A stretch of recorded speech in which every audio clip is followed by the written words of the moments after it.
sejam bem-vindos à Tecnologia que Aproxima. Você está no FOSS na Prática. Eu me chamo Roberta Alves, sou técnica de atendimento aqui no FOSS Pessoal. E a nossa trilha de hoje está dividida em 3 episódios que você pode estar assistindo quando e na hora que desejar, certo?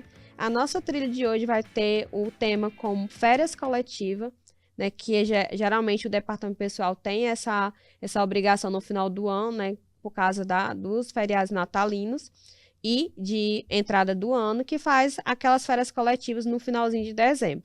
Então, eu vou trazer para vocês, nesse primeiro episódio, o conceito de férias coletivas, qual é a ideia, né, das férias coletivas e algumas observações referentes a férias coletivas. Então, assim, as férias coletivas, ela tem um período em comum, onde toda a empresa, né, não vai estar trabalhando. E tem a questão também dos empregados que entraram depois do meio do ano para o final, que não tem a quantidade de dias que vai dar de férias coletivas, aí onde entra a possibilidade de remuneração, né, que a empresa paga para o empregado ficar em casa. Tem uma diferença, certo? Eu vou pagar férias coletivas, digamos que eu vou dar 10 dias. Mas eu tenho empregados que eles foram admitidos, digamos, em novembro. Então, quando eu for fazer essas férias coletivas em dezembro, ele não vai ter os 10 dias para gozar, né? Ele vai ter ali talvez só um avo, que é 2,5, ou até 2 avos, que fica 5 dias. Como eu vou fazer esses outros 5 dias? O empregado não tem como voltar a trabalhar porque a empresa não vai estar em atividade. Então, entra a licença remunerada. Roberta, a licença remunerada, ela é férias? Não. Na teoria, a licença remunerada, ela não é considerada férias, tá? Como o próprio nome já diz, tá? É uma licença remunerada. Ou seja, os outros 5 dias, no caso desse meu exemplo, que o empregado não tem ainda o direito das férias, mas ele vai ter que ficar em casa porque a empresa está sem atividade, vai ser pago pela empresa, tá? Então, não vai ser considerado como férias. O sistema FOSS Pessoal não vai entender como férias, e sim como uma licença remunerada, tá bom? Então, as férias coletivas é utilizada mais no final do ano ou no meio do ano, geralmente utilizados aí mais em colégios, né, que tem as férias em 2 períodos dentro do ano, que é quando você determina um período para toda a empresa sair de férias, porque a empresa não vai ter aquela atividade dentro daquele prazo, tá? O gozo dos períodos anuais é onde o período não pode ser inferior a 10 dias. Então, se caso eu for criar umas férias coletivas, o interessante é que seja a partir de 10 dias, né? Que é justamente, geralmente são as 2 últimas semanas do ano do mês de dezembro. A comunicação, como vai ser? Se essas férias, qual é a data de início e término dessas férias, se vai ter média, se não vai, tudo isso é determinação, também pode ser do sindicato. Então, nós sabemos que ainda tem, né, a influência ainda do sindicato na empresa. Então, se você tem sindicatos na empresa ou a sua empresa tem vários tipos de sindicato, é interessante você fazer uma avaliação prévia desse sindicato, se tem alguma norma diferente para férias coletivas, para você não ter perigo de fazer as férias coletivas e depois precisar refazer. Então, se você trabalha com vários sindicatos diferentes, dá uma olhada, né, nas convenções para ver se tem alguma especificação referente a férias coletivas, tá bom? Então, eu trouxe aqui para vocês somente uma informaçãozinha sobre a configuração de férias coletivas, que a gente vai ver no sistema mais para frente, mas eu vou trazer uma explanação melhor aqui para vocês. Então, eu trouxe aqui uma imagem para vocês da configuração que fica lá na telinha de férias coletivas do FOSS Pessoal.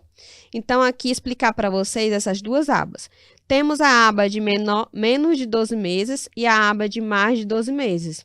A menos de 12 meses é referente àqueles empregados que foram admitidos naquele ano. Então, logicamente, se eles foram admitidos depois de janeiro, eles têm menos de 12 meses. Então, eles vão entrar nessa regra de menos de 12 meses. Mais de 12 meses já são aqueles empregados, aqueles já veteranos, né, que já estão na empresa há mais de um ano. E cada uma delas tem essas marcações. Se inferior ao direito adquirido e se superior ao direito adquirido. Como funciona, né? Se eu marcar se inferior ao direito adquirido, em alguma das duas, menos de 12 meses ou mais de 12 meses, o que o sistema vai fazer? Se os dias de férias coletivas são menores que a quantidade de dias de direito de férias do empregado, ele vai fazer um arredondamento. Então, você precisa ter saber, por isso que é importante de você verificar as convenções, se caso você tiver vários sindicatos, para ver se tem alguma determinação referente a isso.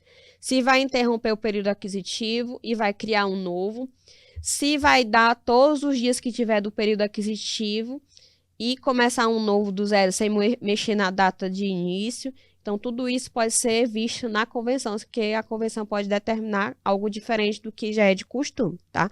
Então, essas marcações é muito importante ter atenção na hora de marcá-las. Então, mesmo depois dessa trilha, se caso você ainda ficar com dúvidas sobre a marcação de como funciona, entre em contato com a gente no nosso atendimento para a gente te auxiliar nessa criação de férias coletivas para que você crie da forma que você precisa, tá? Então, aqui no direito adquirido, ele vai observar se os dias de férias coletivas são menores que a quantidade de direito. Ou seja, digamos que eu vou dar 10 dias, tá? E o meu empregado, ele só tem 5. Então, ele não tem 10. Então, ele vai olhar para esses empregados, tá? Essa segunda opção, se superior ao direito adquirido, os dias de férias coletivas são maiores que a quantidade de dias de direito de férias do empregado.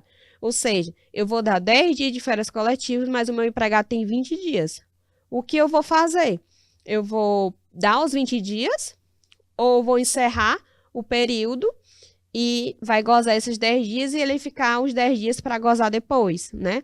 Então, essa é a questão dessas marcações, que contrapartida já são diretamente ligadas a essa outra opção, que é iniciar um novo período aquisitivo. Então, quando eu marco iniciar um novo período aquisitivo e marco essa primeira opção, se inferior ao direito adquirido, eu estou dizendo o que para o sistema? Que os empregados que tiver férias, os dias de férias coletivos que eu vou dar, for menor do que os dias de direito das férias, ele vai encerrar o período aquisitivo, vai dar os dias que eu determinei e vai ficar o restante para ser gozado depois, tá? E vai criar um novo período aquisitivo a partir de um dia depois do gozo das férias, né? Do início das férias. E vai mudar automaticamente o período aquisitivo daquele empregado, não vai ser mais o mesmo período da admissão. Então, essa configuração de férias coletivas é muito importante ter bastante atenção na hora de configurar. É até uma dica, né? Importante de, caso você esteja configurando ele pela primeira vez, configura, printa a configuração e deixa guardado numa pasta em rede, para quando você precisar fazer férias coletivas, você só ir lá na configuração e verificar se está igual, porque essas marcações, elas são editáveis.